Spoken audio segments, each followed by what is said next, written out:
네, 이번 시간에는 자식은 부모의 그림자를 비춰주는 고마운 선물이다 라는 내용에 대해서 이야기하겠습니다. 그림자가 뭘까요? 전문적인 의미로는 그림자는 내가 가지고 있는 나의 부족한 부분, 또 열등한 모습들, 내가 싫어하는 나의 다양한 숨기고 싶은 그런 모습들을 의미합니다. 그러면 이 그림자를 나 자신이 아주 명확하게 알아차리고 살아갈 수도 있지만 내 주변 사람들은, 가까운 사람들은 다 훤히 보고 있는데 나 자신만 그러한 어떤 내 모습을 보지 못하고 살아가는 경우도 아주 많아요. 어. 그러다 보니까 주변에서 아무리 이런 거 좀 고쳐라, 이런 거는 좀 변해야 된다라고 이야기를 해도 수십 년째 어쩌면 평생 동안 그런 부분들을 절대 고치지 못하고 우리가 생을 마감하는 경우도 굉장히 많잖아요. 그래서 이번에 이 이야기를 나누면서 어, 여러분들도 내가 가지고 있는 나의 그림자는 무엇인지, 또 내가 가지고 있지만 남들은 그렇다라고 다 이야기를 해주지만 전혀 나는 알 수 없는, 보이지 않는 그러한, 내 눈에는 보이지 않는 그러한 그림자는 무엇인지에 대해서 한번 깊이 생각해 보는 시간을 가졌으면 합니다. 상담을 신청할 때 부모님들이 많이 신청을 하기도 해요. 자식이 정말 내 상식으로는 이해가 안 돼요, 선생님. 어떻게 전화해가 되도록 저렇게 살아갈 수 있어요? 어떻게 전화해가 됐는데 저렇게 행동할 수가 있어요? 어떻게 저런 말과 행동을 하고 사는지 난 부끄러워서 내가 어, 내 자식이라고 말하기도 부끄럽다. 뭐 여러 가지 사연들이 있어요. 그런데 거기에는 뭐 초등학생, 중학생, 고등학생, 대학생, 30대, 40대 자식까지도 고쳐달라고 부모님들이 상담 신청을 의외로 많이 하십니다. 자, 그러면 부모님들이 이렇게 자식을 상담 신청을 할 때 제일 원하는 게 뭘까요? 어, 내 자식이 문제점이 뭐예요? 내 자식 정말 문제가 많죠. 내 자식이 어느 부분을 고쳐야 될까요?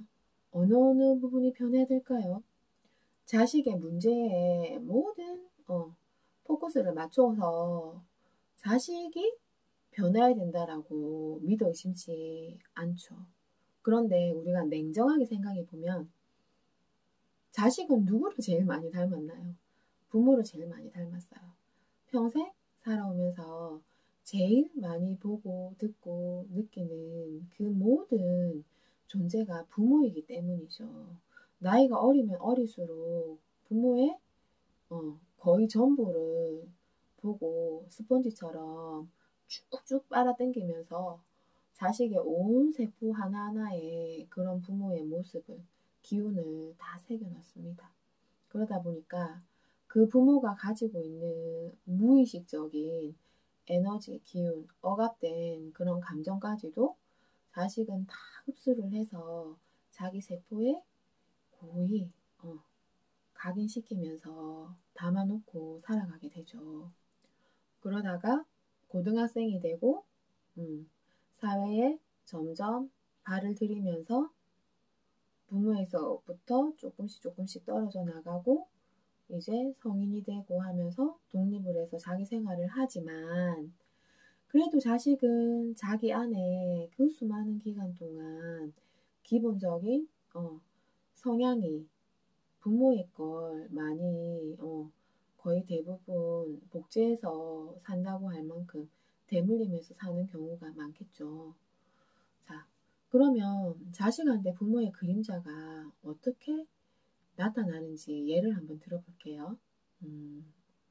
부모는 아주 계획적이고 완벽주의적이고 뭐 충동적인 행동을 하는 거는 있을 수가 없는, 항상 시간과 계획을 꼼꼼하게 체크하고 실행에 옮기면서 그렇게 살아가고 있어요. 그리고 돈도 물질적인 것도 정말 근검절약하면서 그렇게 살아오고 있는데 자식이 자기하고는 정반대로 너무너무 충동적이고 시간 개념 자체가 없고 계획이라고는 세워본 적도 없고 자기 기분 내키는 대로 충동적으로 제멋대로 사는 거죠. 그리고 역시 씀씀이도 돈이든 물건이든 혹은 날 뭐 잊어버리기도 일쑤고 뭐 비싸든 안 비싸든 관계없이 자기 마음에 들면 뭐 무슨 카드 빚을 져서라도 듬뿍듬뿍 생각 없이 그렇게 사고 저지르고 자 그런 자식이 있다라고 칩시다. 그러면 당연히 이제 상담에 데리고 와요. 그러면 우리가 머리로 생각하는 의식적인 이런 감각으로 볼 때는 부모와 자식은 전혀 닮은 게 없어요. 그죠? 반대해요. 그러면 자식이 부모를 닮는다는 말은 전혀 아니잖아요. 그죠?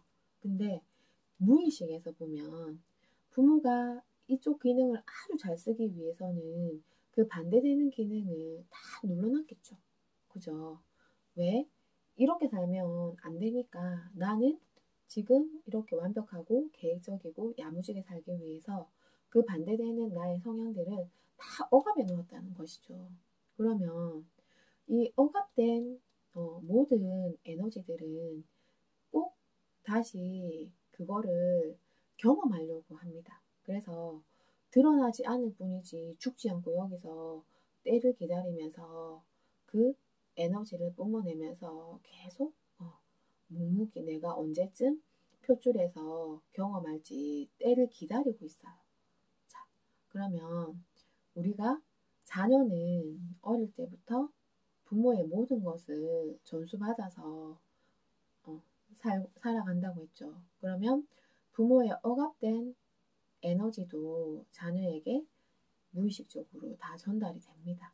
자, 그러면 내가 부모가 억압한 에너지가 많으면 많을수록 그 많은 에너지가 자식에게 전달이 되겠죠. 그러면 이 자식은 결국에는 어떻다고 볼 수 있어요? 부모의 정반대의 모습을 한 자식은 부모가 절대 그렇게 되면 안 된다고 억압해 놓은 그 에너지, 그 엄청난 에너지를 자식이 고스란히 받아서 그게 자식의 모습으로 드러나고 있는 것이죠. 그러면 이제 우주는 왜 이러한 그림자를 자식을 통해서 아니면 부모 자식 간에 자꾸 보여주면서 분란을 일으키게 하느냐. 사실은 우주의 큰 그림은 통합을 시키기 위해서 이렇게 자꾸 반대를 갖다 놓고 보여주고 트러블을 일으키게 하고 맞닥뜨리게 하고 부딪히게 하고 하는 거예요. 자, 우주가 이 상황을 통해서 말해주고 싶은 건 그 메시지는 뭘까요? 자, 우주는 이렇게 얘기할 것 같아요. 누구야, 너 지금까지 정말 애쓰고 잘 살았어. 정말 노력하고 고생하고 그렇게 열심히 잘 살아왔어. 그런데 이제는 꼭 그렇게 살지 않아도 괜찮아. 너를 위해서 조금 더 긴장을 늦추고 느슨하게 살아도 큰일이 일어나지 않을 거야. 괜찮을 거야.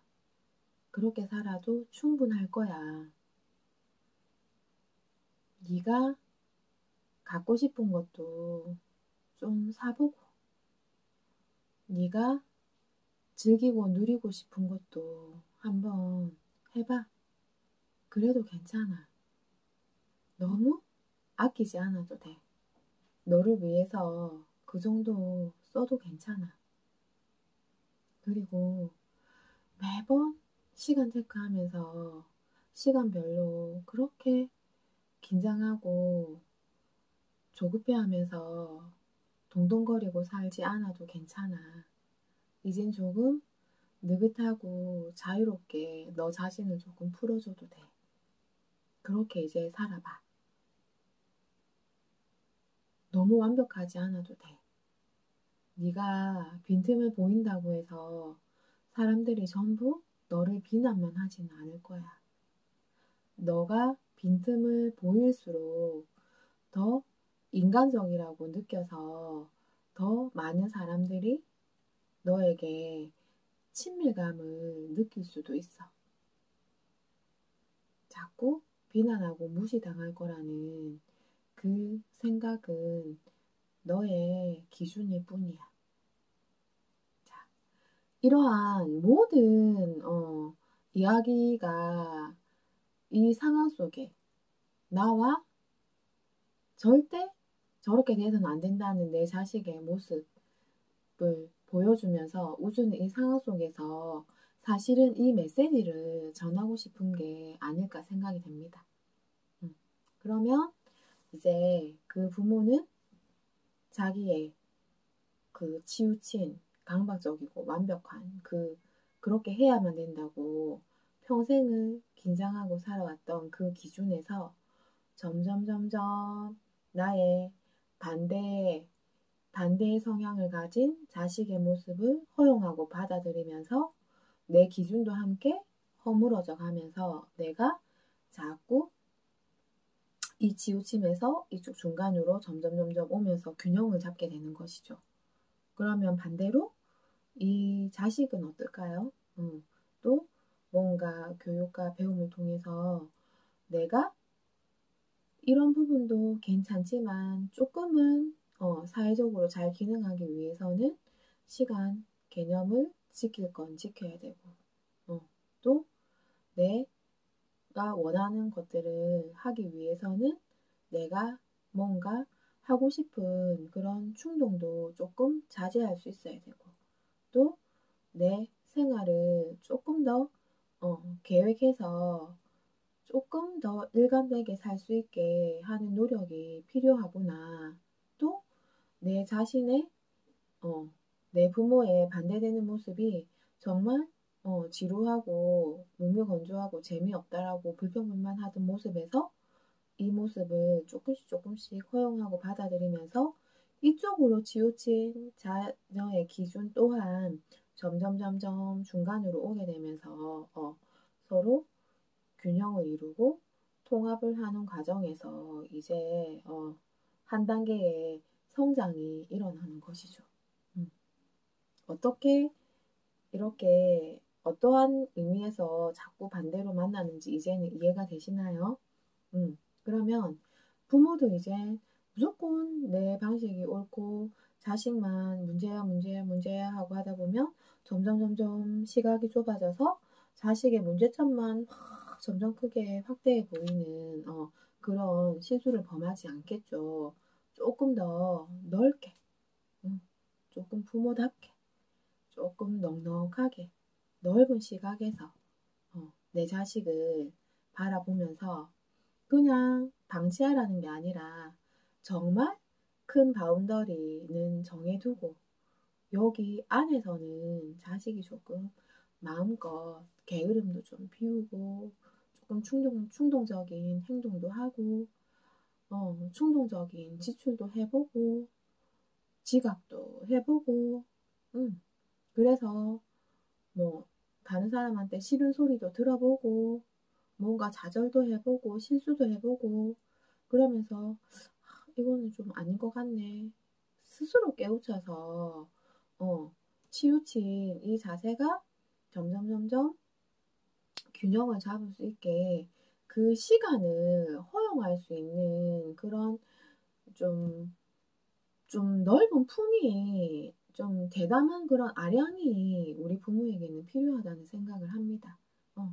내가 좁쌀처럼 촥 긴장되고 위축되고 막 불안해가지고 이러한 시각으로 애를 쥐잡듯이 잡으면 그렇게 큰 문제가 없음에도 불구하고 이 아이는 행동은 고쳐지지 않으면서 그런 부모가 부담스러워서 점점 밀어만 내면서 그러나 자기 자신에 대해서 부족하고 열등하고 못난 인간이고 문제 있는 인간이라는 그러한 자기 비하감만 키우면서 점점 문제만 늘어나고 상황만 안 좋아질 뿐인 거죠.